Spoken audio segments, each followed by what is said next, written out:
Hi, welcome to another TeamSense Tuesday webinar. My name is Caroline Rizzo, and I'm so excited to have Sarah Ervin, our Senior Customer Success Manager, joining us today. Today, we're going to be talking about a rather uncomfortable topic, how to talk to employees about excessive absenteeism. But we're here really to make it feel a little bit less uncomfortable and really talk about some strategies and tools and tips that you can use to really have those difficult conversations. Before we jump into it, though, let's cover a few housekeeping items. So, as always, we love questions throughout the webinar. We have a little Q&A panel that you can ask them at the bottom. We will get to as many questions as possible, and we will be saving them for the end of the webinar. Also, you may have noticed that we are recording this webinar today. So if you have to hop early, or if you want to come back to the content at a later date, we will be emailing out the recording via a YouTube link that you can access at a later time. So without further ado, let's hop into it and introduce ourselves. So, as I mentioned, my name is Caroline Rizzo. I am the marketing manager here at TeamSense. So, what do I know about HR management? Not a lot. That's why I am joined today by Sarah, and so excited to have her here today to talk more about this topic. As you may have noticed, we do these webinars weekly. That's what I'm here for. I love bringing in people to answer a lot of the burning questions that I have. So, without further ado, I'd love to introduce Sarah. Welcome, Sarah.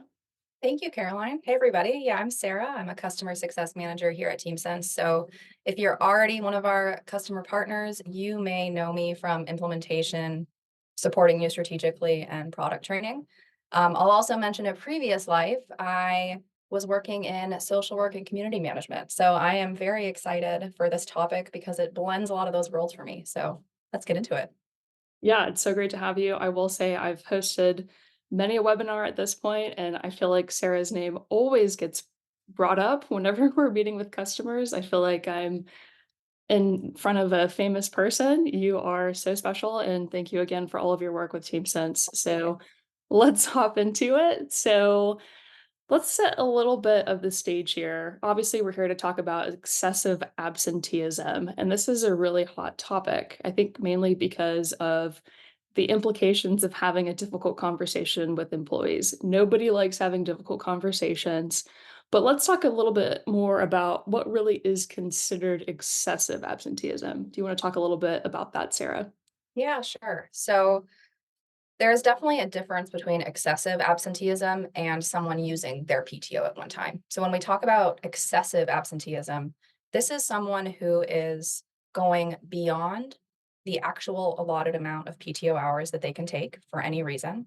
This also may be someone who is having a lot of no call, no shows. So, in some way, they are not following the actual policy, they're not following your community expectations, and they're not communicating or planning for absences in a way that you expect in such a way that is beginning to have a business impact for you. Right. That makes total sense, obviously. I think it probably is something that would keep an HR manager up at night for sure. So let's talk a little bit more, though, about why we should really care. Why is this something that does stress Mhm. out an HR manager? What implications does it have to a company? Um, why should people care? Why are we here today talking about this? Yeah.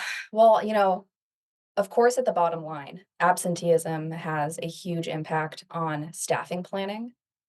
When you have folks no call, no showing, this is what can close down a line. And I think that is one of the things that keeps HR managers, also, I'll say plant managers, line managers, anyone involved in working with large groups of employees, not knowing who you have coming in is a huge concern. Also, from general staff and personnel management, uh, this is the core of community, is consistency, communication. Who's there? Do they want to be there? If they don't, why not? This ties in both our financial bottom line, and it really ties in, I think, especially for folks in HR, all the other pieces of successful community management and communication. So I think it becomes tied up in a lot of different stressors as well. Yeah, that's so true. I mean, that is a huge piece in employee engagement strategy. How they communicate with their employees is a huge part of it. But I think in terms of dealing with no call, no show, we've had some conversations around this in the past and really talking with HR managers about how stressful it is. It's also hard to even make sure that you have clear data that's showing you who is not here, Mhm. or how do you even reach out to them if they are no call, no showing, Yeah. right? So I think those are huge considerations. So to kind of further set the stage, obviously we'll talk more about how to have these conversations a little bit later in the webinar, but I think really at the root of this, we've talked about the fact that it's so important to establish a transparent attendance policy. I know there's a lot of HR managers that are here today joining us, and that probably is like a well, duh, thing to be saying. But I think there are some considerations to keep in mind when you're taking a look at your attendance policy, really to again establish the foundation. I think an interesting thing that we've talked about with some other customers we had last week or 2 weeks ago, we had Emily Cochler join us who talked a lot about really taking a review of their attendance policy, especially after COVID. You know, they felt like it had maybe been taken advantage of. And so I think it's always key to really take a look at it and we can kind of give some tips on what to consider. So let's jump into it. You want to kind of expand upon some of these three key pillars here? Yeah, absolutely. So within a policy that actually sets very clear and transparent expectations for employees, for them understanding what is the difference between excused versus an unexcused absence, meaning if they're actually planning to take time off and trying to be by the book in how they do it, in which situation will you grant permission for an absence? In which situations do you need documentation? What are your expectations for granting that permission? They'll need to know. That also gives you great documentation when it is unexcused. You have then some clear guidance to come back to the employee for that hard conversation Caroline is referencing. That makes a lot of sense. Yeah, I mean, obviously having the documentation so that you can back your claims is always going to be so important no matter what. Moving on to the next one, determining what excessive absenteeism actually looks like.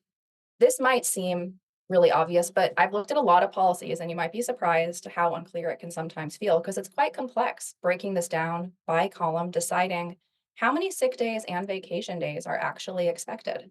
When you look at your employee absenteeism over time, what feels like a norm, what feels positive without having a impact on staffing, line management, all those other concerns we were talking about, and setting a clear line or threshold of where does that number of absences become unreasonable? Where does it start having a negative impact on planning, on finances? And where can an employee expect to be potentially communicated with? And last but not least, do employees know where to find this information? Are attendance expectations included in your handbook? Are attendance expectations part of not only onboarding, but also ongoing employee communication and access? One question I would ask yourself if you are, in HR or in onboarding process is if I'm an employee at the company, do I know in any given moment where to find this document? Do I know where the handbook is? Do I know where the policy lives without emailing a manager or HR representative? Yeah, that's so true. I mean, I've had experiences and really I'm not even working in manufacturing where we'll have an abuse of the policy and someone's like, "Well, I just couldn't find the handbook." It's like, Mhm. "Okay, well, that's also on both the employer and the employee in terms of, well, okay, clearly you shouldn't be abusing a policy, but then really it is part of the employer's job to make that easy to find. And so I think that's obviously huge is, yeah, you can put it in your handbook, but if people can't find it, then that's a Yeah, problem, yeah. right? Yeah. And also, I think a huge part of it too is knowing who to contact, to call off. I've heard of situations where people will just text their supervisor and then the supervisor will kind of be like, okay, cool, whatever. But then, how is it being documented more officially, I think is huge as well. Absolutely. So moving along, I know we really want to get into the bread and butter of the webinar. Obviously, what people are here to learn more about is really how do you have these conversations and what are some tips for doing that? What are some things to consider to talk with your employees if they are having an issue with excessive absenteeism? So we'll queue it up. We kind of like to break things into a little bit of a mental map for you. We have six really great key considerations that Sarah's going to really jump into and explain. Some of these may seem obvious, but some of them, obviously, it's great to talk through and get a better understanding of why we think these are the key six considerations. So let's hop into it. So number one, obviously, clearly communicate attendance policies and absence procedures. We kind of touched on that a little bit, but would you like to expand upon that one, Sarah? Yeah, absolutely. Carolyn, I think you did a great job referencing an example of employees, for example, contacting a manager directly via text or some other way. So I think clearly communicating attendance policies and making sure that you have a way to do that, that exercise alone can point out to us if we have a gap in our process. So if we sit down and we say, okay, we need to clearly tell our employees what the absence procedure is. If I'm like, step one is that the employee has to text a manager or they have to call a voicemail line where they don't know if and when that'll be checked. This is going to be a fantastic way for you to start by recognizing any process gaps that may exist within the existing attendance procedures. And it'll ask you to really clearly know the platforms you're using to share this. I highly recommend sharing process in multiple places. So if you're like, oh, we clearly communicated attendance policy, the manager told employees during line meeting on Monday. If we're having one verbal announcement, that might be an indicator that making sure this lives somewhere static and making sure it exists in documentation that employees can access may also be super helpful. Yeah, absolutely. I think that's across really any organization. Over communication is key Mhm. because people will hear things, or they're better at listening at something and they absorb it. Or like me, I need to read it. I kind of need to get some sort of memo or message to Right. really make sure that that has hit home for me. So I think meeting your employees where they're at and really, again, over communicating is never a bad thing, right? So let's move on to number 2. I think this to me is huge, Yeah. and you and I talked a lot about this, as we were preparing for this webinar, really showing employees you care, find out why they're absent. So part of me is I love, community building and Mhm. building a sense of community around, maybe a product or something in this case. That's from my perspective. But you had some really interesting parallels to community building with your employees. Let's talk more about that. Yeah, absolutely. I agree with you, Caroline. This is, I think, the crux of a lot of it and one of my favorite ones. Sometimes it's easy to start from a place of assumption about why someone is exhibiting a behavior, right? Especially if it has a negative impact on a community we're in. So this can look like a couple different ways of engaging an employee. Certainly, in conversation, showing curiosity on a basic level, starting with leading questions can be really, really critical. In an individual conversation, that can look like stating what you're noticing. Hey, you are X number of absences over what we consider excessive, stating what you see, and then going right into tell me about that. Tell me what's going on. So showing that curiosity and care individually.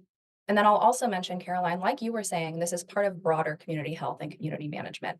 So, how do employees already know that you are curious about their wellness? How do employees already feel a sense of trust and a sense that they could communicate proactively or be in active planning with you if something big is going on in your life?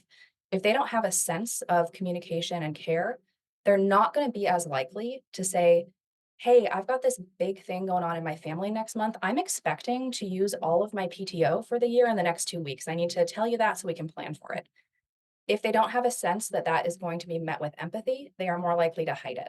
So, already having some outgoing communication around things like family support, mental health awareness. This is where it ties into a lot of other ways that we can start engaging communities and engaging employees with a sense of empathy that extends beyond pure policy.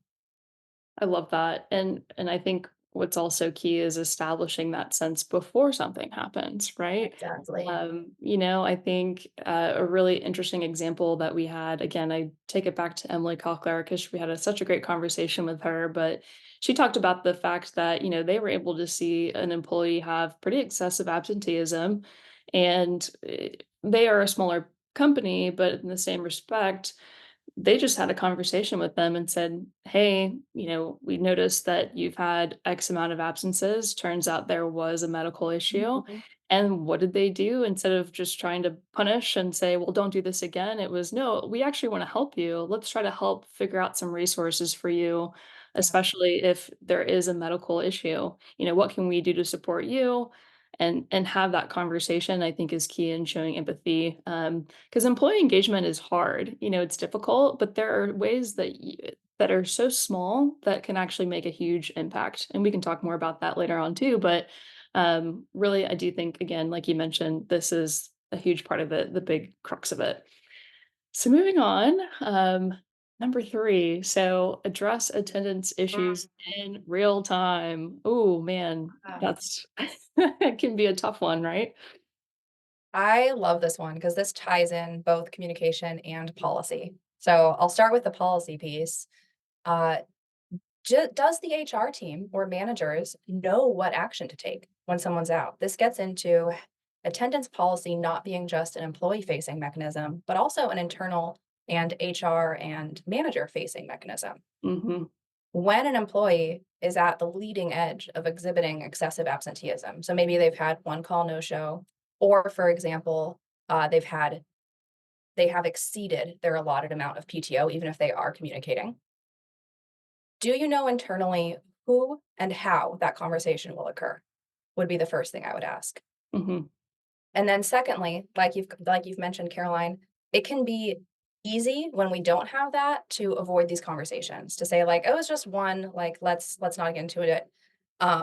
But I think we can all think of examples of any communication we have in our lives where if we store things up, then when we talk to the person, they're like, "Why are you dumping five issues on me at once when we could have been talking about this as it came up?"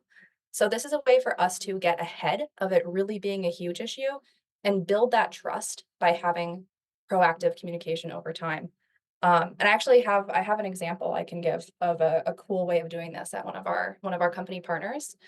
Um, they started a process where every time an employee exceeded their allotted PTO in one of their absences, so if they triggered an insufficient balance, mhm. they got an immediate message back that just said, not a punitive message, just said, "Hey, FYI, that submission that you just made for attendance, that exceeded your balance. So now you're in negative."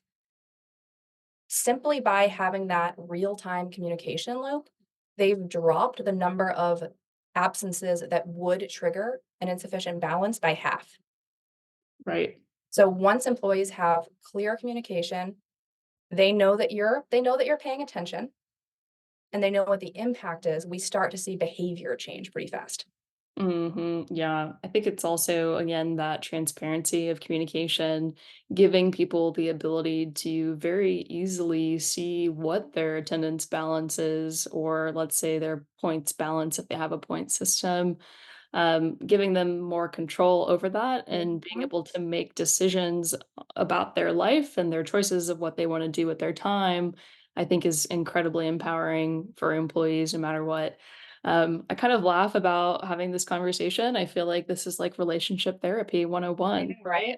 It's everything. It does become I mean, and I don't have to say that to the HR folks in the room, like, Yeah. there is a point where HR is expected to have all of these skill sets, and I think that's what can create some of that stress of being like, "Oh, I have to do everything at once. I'm team therapist and policy maintainer." Yeah. Yeah, hopefully this is some helpful structure to think about those things. Yeah. There's a lot on their shoulders. So if you're an Mhm. HR manager out there, you're a superhero. Thank Yeah. you for your Woo. work. Shout out. Okay, so moving on to number 4, I like this one. I like all of these, but I think this is a great one. There's some interesting examples I know we've talked through, but apply the rules fairly to everyone. Mhm.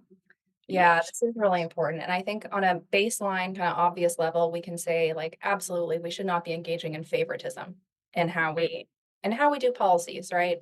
And how we execute on what we say we'll do. Uh, and that can mean, certainly people we feel closer to. It can also mean, like, even for our top performers, we can't show favoritism. The less obvious way that I think this plays out is in team management. So not only does this apply to favoritism, but it would also mean, do your managers have the resources and skills to apply policies in the same way? Mhm. Or if I'm an employee, do I know, oh man, if I'm on Sarah's shift this morning, like she's probably not going to actually log if I'm late. Like that's also how not applying rules fairly can show up. So again, that's where this also becomes clear leadership policy prep, not just employee reinforcement. Yeah, absolutely. I think I heard an interesting example. I'd love your thoughts on this, but we were talking with Devin from Yongbing, and she was talking about how oftentimes enough, sometimes these supervisors were promoted up, right? And a lot of these people that they've worked with, they were buddies with. Obviously, you want to be kind to your buddies, and Yeah. sometimes there's some favors there, right? So I'm interested in how HR managers really manage that. If you are promoting someone up, there must be some really great ways that you can kind of train them in terms of like, look, you are at this level now.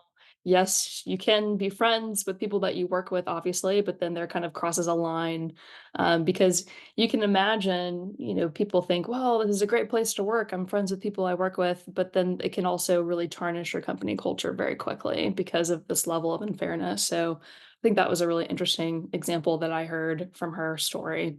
That's a great example. Yeah, I love how Devin thinks about these things. Shout out Devin if you're watching this. Um, and Caroline, I'll also just reinforce something you mentioned in the last one, which is injecting a point system into your overall attendance policy. I know we've talked about this in many webinars in the past, but thinking about whether you want to assign points allotment to your absences can be a great way to make sure that the rules are applied in an equitable way. Um, so I'll make sure to sprinkle that in here as well. I didn't mention it in our core attendance policy thinking at the beginning, but if you are noodling on points policies, I would suggest that you also think about in this context of equitable application of policy and tracking excessive absenteeism with some backbone to fall back on. Yeah, that's a great point. And like you mentioned, we've had conversations about point policies before. We did a webinar on it. So if you are curious to learn more, we do have really great resources on how to consider structuring that too. But Sarah really is your go-to lady for that as well. I know you've helped a lot of customers with that too. So moving on, number 5, we've talked a little bit about this, of course, in the beginning, we hinted at it, but have documentation that backs you up. Mhm. That is huge. Yeah. This refers not only to the attendance policy or that we've been referencing so much, and potentially also your points policy that you may be building in partnership. This also refers to a basic audit trail of absences. So if I had suddenly exceeded my allotted hours quite intensely, could you easily pull up a record of when I'd actually been out and any associated documentation with that without spending all day digging through emails or digging through voicemail line tracking? Um, this gets into basic attendance management, potentially software, potentially spreadsheet. Ideally, if you're working at a larger, more established company, you probably already have an attendance management system of some kind. Knowing that you have an easy way to pull data out of there or refer to individual employee history is going to be really important. And if you are working at a company that's kind of just getting its procedures off the ground here, at least starting with a built out tracking space of some kind so that when you are ready to move into an attendance management software, you can easily upload to that space would be Mhm. my core recommendation. This isn't something that you want to backtrack on. You want to build from a place of having good historical documentation. It'll help you certainly process wise, but it will also help you legally. It'll help you have that audit trail and it'll help you in conversation with employees. What do they say? The best time to plant a tree was yesterday? Ah, second best is today though, right? Yeah, exactly. I know, that's, huge. I think a lot of people can kinda get stuck in the mud of, "Oh gosh, now I gotta go back and do the historicals on this," but it's so huge to set yourself up for success so that you can be organized because really having the documentation to back you up makes that conversation way less awkward too. Exactly. Um, Then you can look at the facts together rather than being in a yeah, debate. You can just say, I have the record here, like, let's look at it. And then you're yeah, not debating the facts and you can move forward with a actual conversation about planning for the future.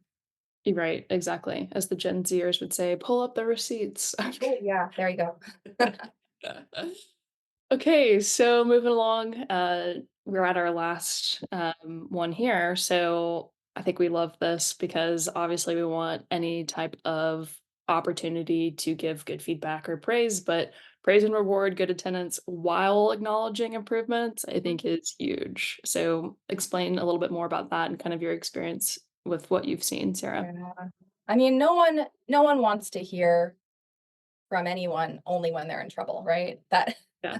it doesn't feel good, it doesn't reinforce behavior, and it doesn't improve trust. So this can look like praise and reward and acknowledgement for attendance specifically, certainly.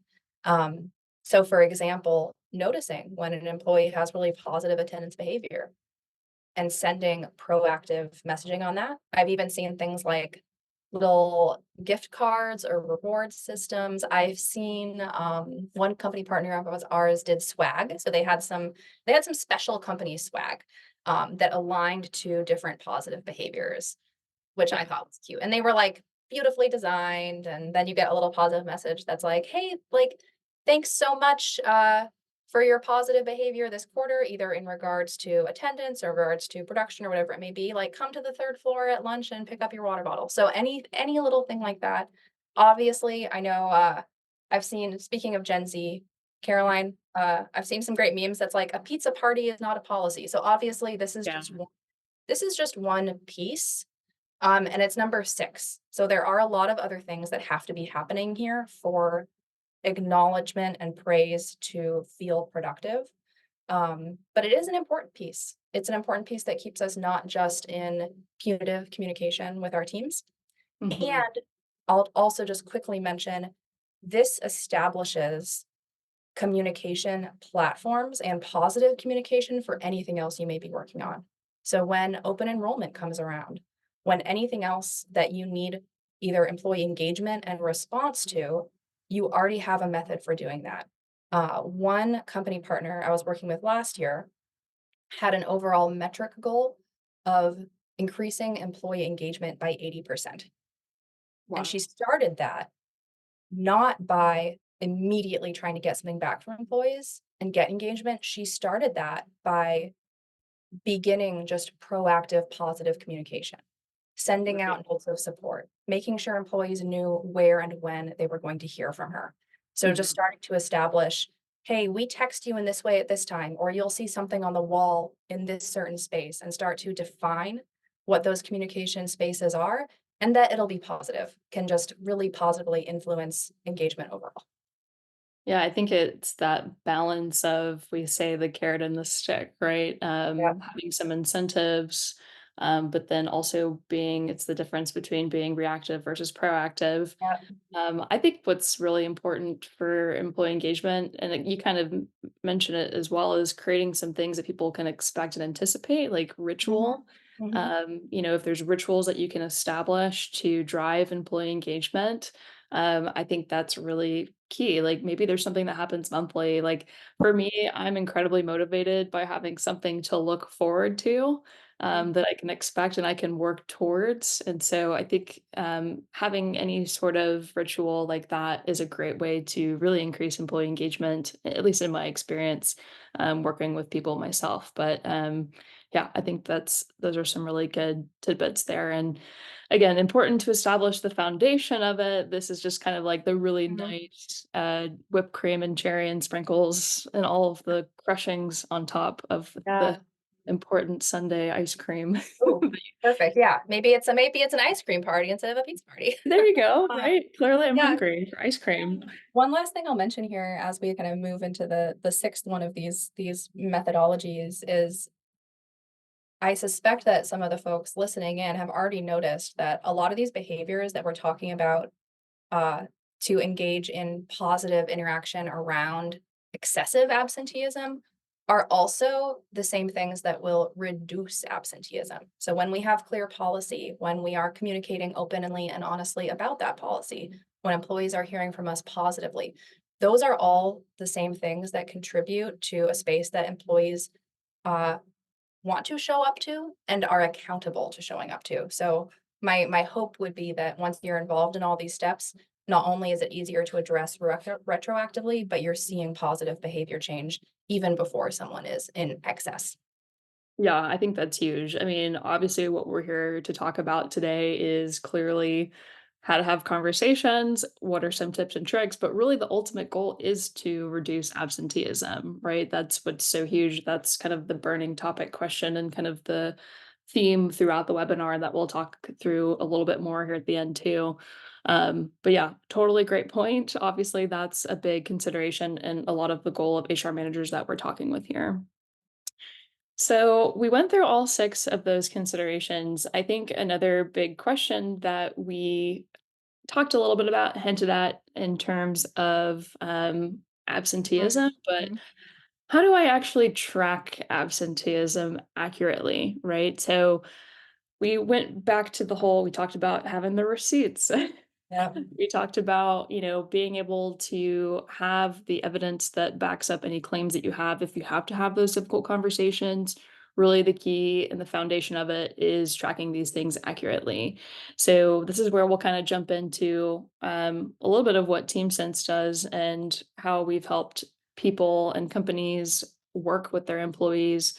You want to talk a little bit about what we're seeing on the screenshot and kind of what are some tactics that you've shared with HR managers in terms of actually tracking absenteeism? Yeah, absolutely. So TeamSense, the features you're seeing here, I'll get into a little detail on, but I'll tell you broadly. Attendance tracking within TeamSense can work alongside an existing time and attendance system, or it can be a primary system. We've seen both work really well, whether or not those systems are integrated, because we support all of that employee policy transparency and attendance history transparency. So, what you're seeing displayed here is how TeamSense can show over here on the left, show employees their own points, for example, aligned to your thresholds. So when we get into clear communication about excessive absenteeism, this is going to be a way for you to very clearly show employees what is excessive and what happens when I reach that bar. Step one might be a verbal conversation. Step two might be a written acknowledged infraction, working up to a termination, right? So this will show employees very clearly where they're at before they even report an absence. So we see that this, like I mentioned before, with the communication stream back to employees, this can immediately impact behavior. You'll notice here that they're not only seeing tracked attendance points if you choose to use that feature, they're also seeing just their own attendance history. So, regardless of whether you use a points assignment, they are going to see their occurrences. They can immediately see, okay, this year I already called out sick 5 times, and I did it twice last week. So, they might start asking some questions, right? Right. On the right here, I'll also mention that managers and HR teams also will have the same access to quick visibility into both summary log and also individual occurrence history. So a manager working on a line can really quickly log in and say, man, Sarah's not coming in again today. At least I know that, but like what's going on with her history?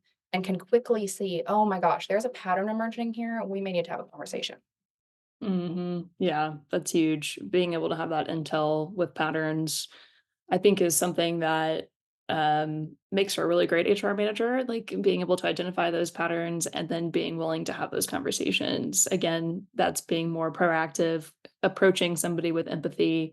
Mhm. Those are some of the key things that we talked about as well.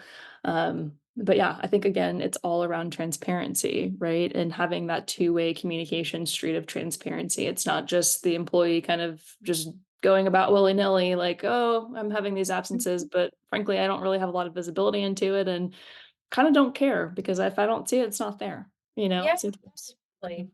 people can have that mentality of like, "Oh, it's not a problem because I don't really see it, so I'm just gonna push it away." But I think the more that you see it and the more that you feel you do have that transparency and you have that accountability, again, that behavior change is huge. I think that's with any human being, Oh, frankly. yeah. Yeah, I need that, right? And it's not I like need it. I'm not Yeah. gonna keep my own, like, attendance record on the side to pull up every time, right? So, this does create that easy structure, and the last thing I'll mention here, Caroline, and I know we're probably getting into a little bit of time constraint, but I don't wanna neglect also the way that this also builds that empathy we're talking about. So, when a manager can quickly see the why someone is out and even see any additional communication or reasons they might wanna share, it's going to allow them to engage more empathetically quickly with that employee.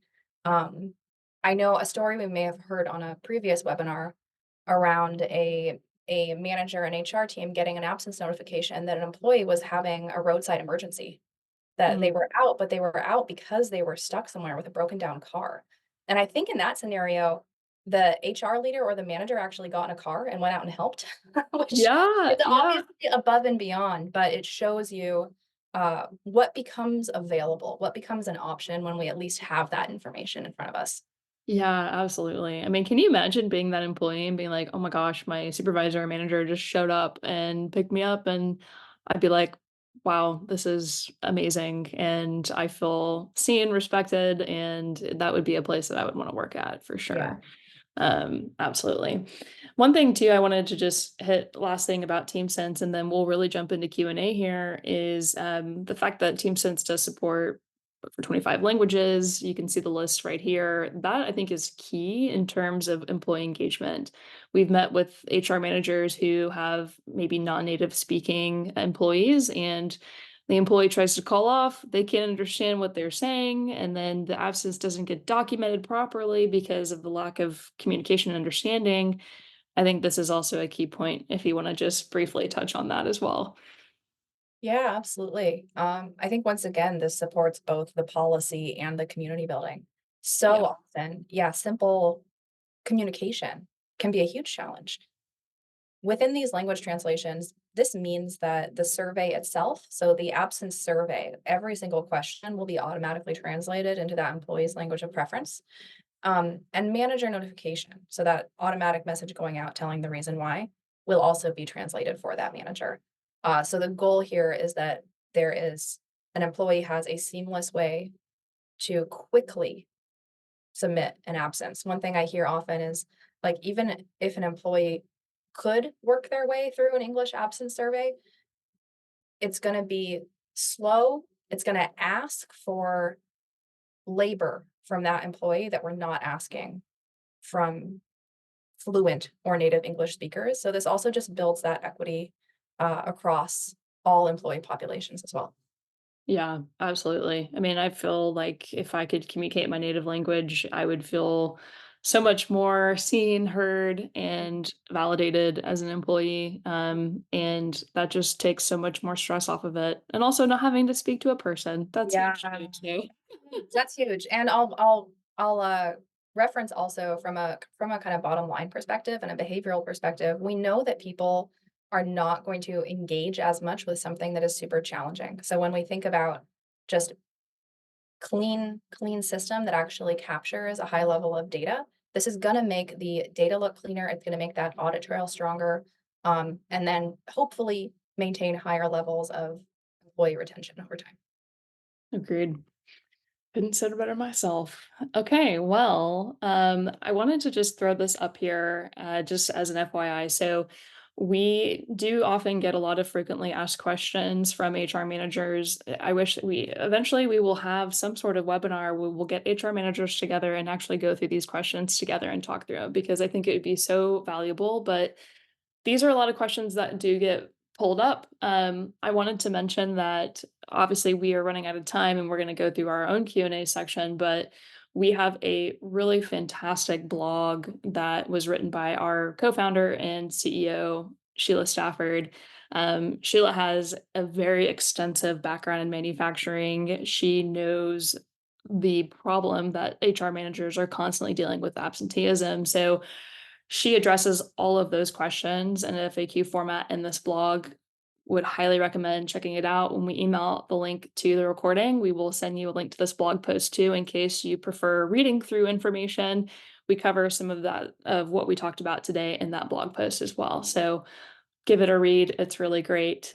She's a fantastic resource in terms of understanding the background that she has in manufacturing and again, understanding the problem statement there too. So let's hop into Q&A. We did have a few questions come in that we'll get through really quickly since we're almost out of time here. But before we jump in, of course, I did want to mention that we have a webinar every Tuesday. It's TeamSense Tuesday webinar. Next week, I'm really excited to have Rob and Sheila. So, Rob is our head of sales, and then Sheila, obviously, as I mentioned, is our founder and CEO. They're going to be talking a lot about how HR managers really do have a huge role in driving bottom line results. So, obviously, we talked a lot about today about engagement, retention, reducing absenteeism.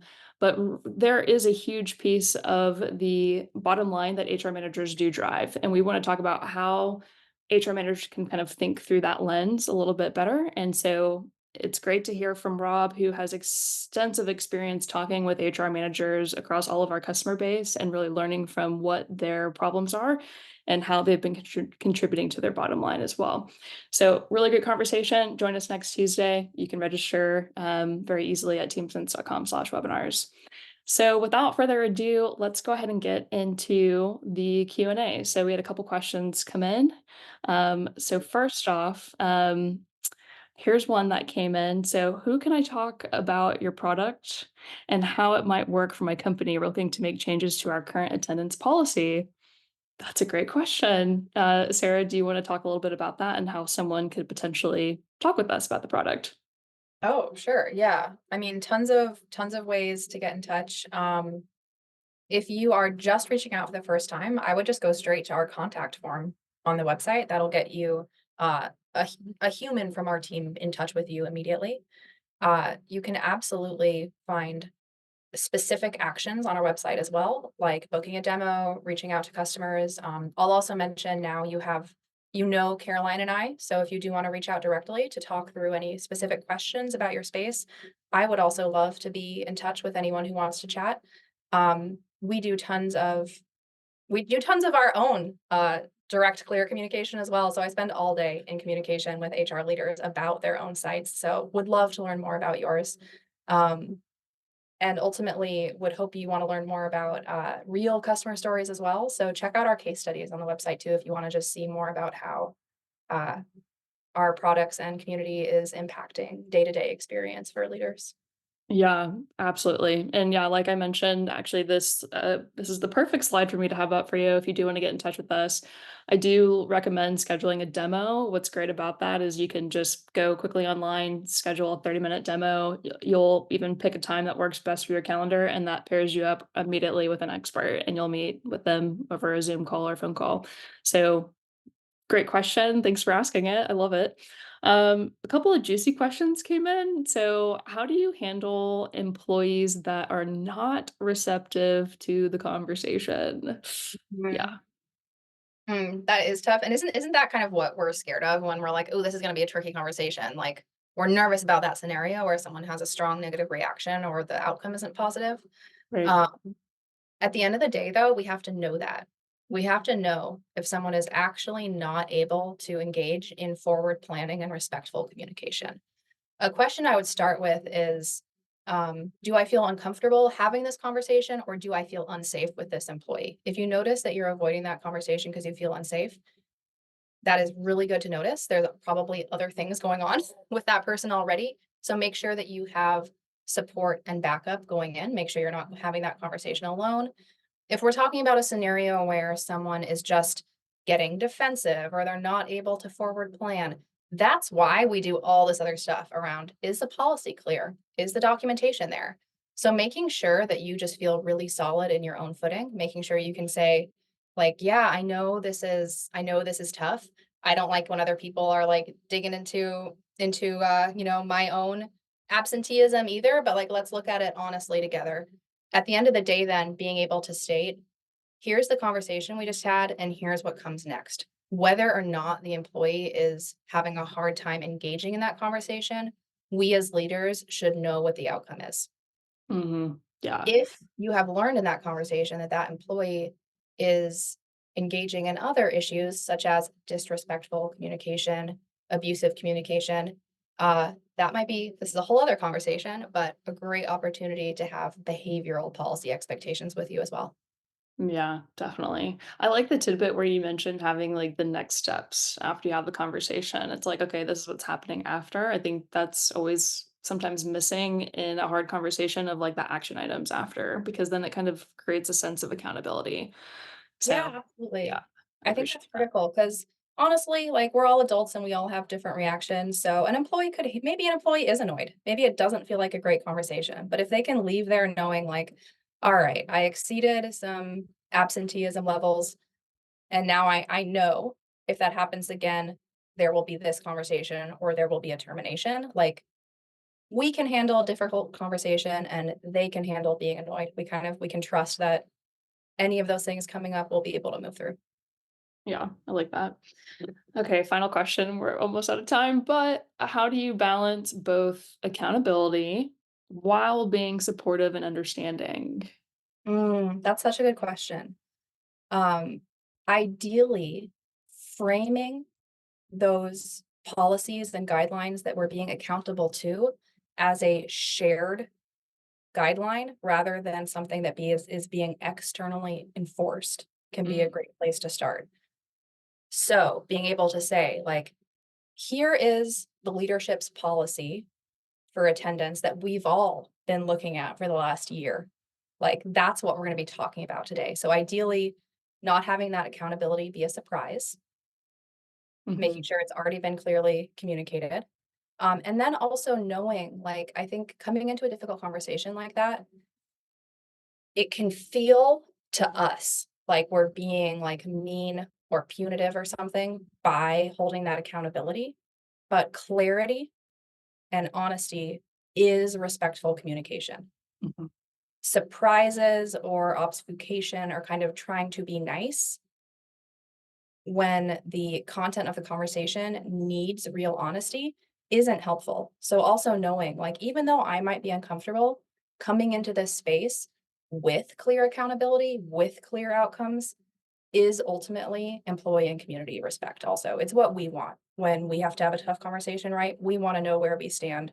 We want to know that the person talking to us is being open. So I think also building our own confidence in that is helpful. yeah, wow, that's great advice. That's great just life advice in general, how to have difficult conversations 101, right? Um, well, I know we're at time, we're just a little bit over. Sarah, thank you so much for joining our webinar today. This has been so encouraging, so insightful. I love just hearing your stories of the things that you've learned from talking with our customers. It's very clear why our customers love working with you so much. So thank you so much again. Really appreciate you joining us. Thank you for having me. It's been fun. Yeah, and thanks to everyone that joined us today. Again, we have webinars every Tuesday. We'd love to see you next week. And again, if you do want to get in touch with us, teamsense.com, there's a great way to schedule a demo, reach out to anybody to talk more about our product. Okay, well, thank you so much. Hope everyone has a great rest of their day. We'll talk next week. See ya.